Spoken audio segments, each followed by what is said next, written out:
Welcome back to Open Line, talking about affordable housing, the lack of affordable housing here in Davidson County, a major issue for a lot of people, major political issue. We have with us Ken Chilton, Assistant TSU Professor, Department of Public Administration.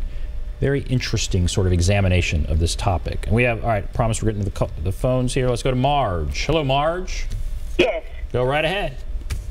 My question is, I have no problem with the progress, but why doesn't the town of Nashville require the builders who build these townhouses 1.5 feet from one another to have parking or garage?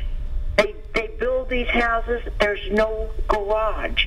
They buy up the little houses and they rent them to 4 or 5 young folks who are either seeking music careers or what. That's fine. But their cars are all in the street. Pour concrete in the backyard. They don't have children that are playing in the backyard. Get the cars off of the streets. Those of us who have homes here cannot get up and down the street. The children can no longer play ball in the street.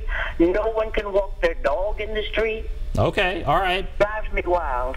I concede. Marge, thank you. Thank you for your call. Thanks for the passion there. What do you think about some of what she's saying there?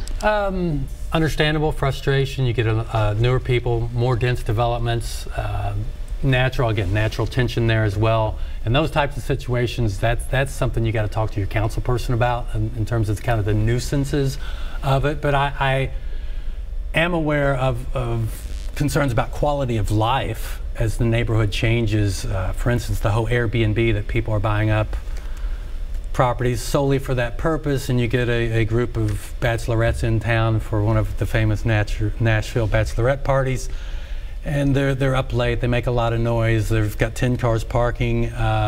Again, sometimes investments and policy, or the policies lag, because the policies, we react to problems as opposed to foreseeing those problems. But I was even shocked. I had a friend who came in for the SEC tournament, and I asked where he was staying so I could meet with him, and he was staying at an apartment, a new condo complex across the street from the farmer's market. And I was like, oh, that's an Airbnb. And he said, yeah. So oh, wow. It creates tension with long-term residents especially. And so she's saying, why don't we do this or why don't we do that? And what she's talking about is government. What are other communities doing that actually works? I mean, we've had on this show, we have had, you know, several elected officials say, I get it, this is a huge problem. It was a big problem in the mayoral race. I mean, both candidates talked about it. What can they really do? Everyone's promising. What are other cities, what can be done? There are a lot of cities who have played with, well, not played with, have implemented, like I said, the inclusionary zoning, where you try to have set-asides for affordable units, voluntary community agreements that could be tailored to have set-asides of money for an affordable housing fund or affordable housing units. But places that have done that, even places like Seattle, it's a drop in the bucket. And this is a market-driven phenomenon that is really, I felt bad, because one of the questions I knew I would get is, what can we do about it? And I called people who study this across the country. I've dove into the literature, and there are no easy, quick answers. The market in our economy and in our country is king. Now, there are some people talking about, if you really want to see change, I mentioned earlier in the broadcast, the federal government used to take a much more active role in housing markets. For instance, could we get rid of the mortgage deduction for single-family home buyers? That is basically a giveaway to middle and upper middle income people, more or less, and use that money to create a rental voucher system or some type of affordable housing fund for people who, but again, is that politically feasible at the national level? No. So probably not. So there are no easy answers to this. And what I would say to the caller, though, in terms of they should, I would point back to the caller and others like her and say, organize, get involved in your community, get your neighborhood group involved, because at a minimum, you can take your concerns to your elected officials, whether it's about traffic, whether it's about noise, whether it's about the size of the houses in relation to smaller houses that are out of context. Are there options in terms of getting overlay districts, which might not stop people from selling their homes and people building new ones, but might affect the design of those homes in the context of how it looks in your neighborhood? So if you're upset about it, I'm an academic, I can't help you, but politicians, that's who you need to go to and demand, we have in community X, Y, or Z, we want to see changes, here's what we're concerned about, and get involved that way. Let's go to Bob. Hello, Bob. Hold on. Hello, it's a good program. I'm concerned about, like even with the like the mini homes, they're blocking that. But you're talking about a little structure, maybe $50,000 at the store, and then get land. And I like West Nashville. I live in West Nashville. But turning a house into two houses, each of them costing like $400,000, the inflation's outrageous.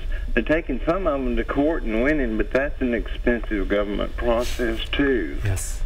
Okay, I appreciate that, Bob. And I think there are a lot of people that feel that way. They've lived in these neighborhoods for a long time.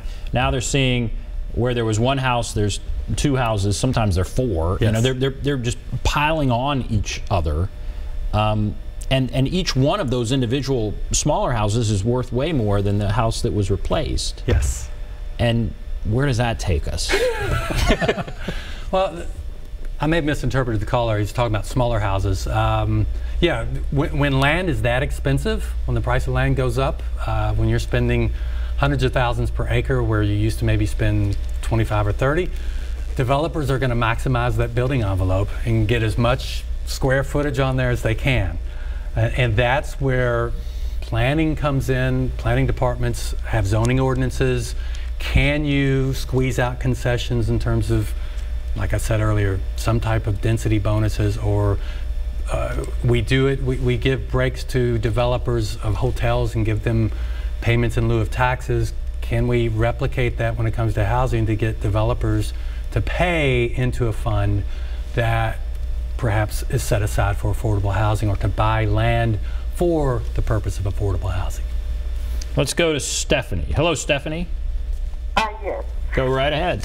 I want to piggyback off the first person, but my whole thing of it is, you come in the neighborhoods and you tear down these houses like Cracker Jack boxes, and you bamboozle people's other property that they own, and you take some of their property, and you can only imagine how many elderly people have been through that. That's been bamboozled, property taken away from them.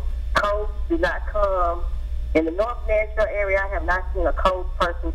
We have 25 plus new homes that have been built in North Nashville. Okay? And you pushing these older people out, again, they cannot afford the high prices. This house next to me is like 40 plus homes. You're in the ghetto. You're in the inner city. You are in the area where most of the people cannot even afford it unless you're just trying to push people out. And that's my whole comment and my frustration right now, is people don't respect other people's property. I grew up in this neighborhood, have seen many people, older people who have struggled and who have paid their mortgages off to be taken away from them due to taxes. Okay, thank you. Amen. Thank you. Some of the passion there. Yeah, in terms of older people, do they get forced out or pushed out? That no one forces anyone to sell. Now, in as much as taxes go up and that could affect their ability to pay, I think Nashville, and I'm not 100% sure on this, but I think Nashville has done, or is at least working on, restrictions on elderly retired people in terms of, you don't have to pay the full amount, and the estate, when it settles eventually, can cover those taxes. But have there been unethical speculators and property buyers who have paid less than market value? Absolutely. That's happening across the country. What's the role of community groups and community organizations and local government in terms of educating people in those communities? And I don't know the extent. I've heard good things about Nashville in that regard of trying to reach out to communities to help people who don't know. But the sad truth is no group has a monopoly on place. Markets change, and unfortunately, communities change demographics. It happens all the time. It's happened throughout our history, and it's a sad process. But what can we do in terms of helping those people who want to stay? And I think that's, again, freezing their taxes and things of that nature are things that are already being worked on and implemented in Nashville.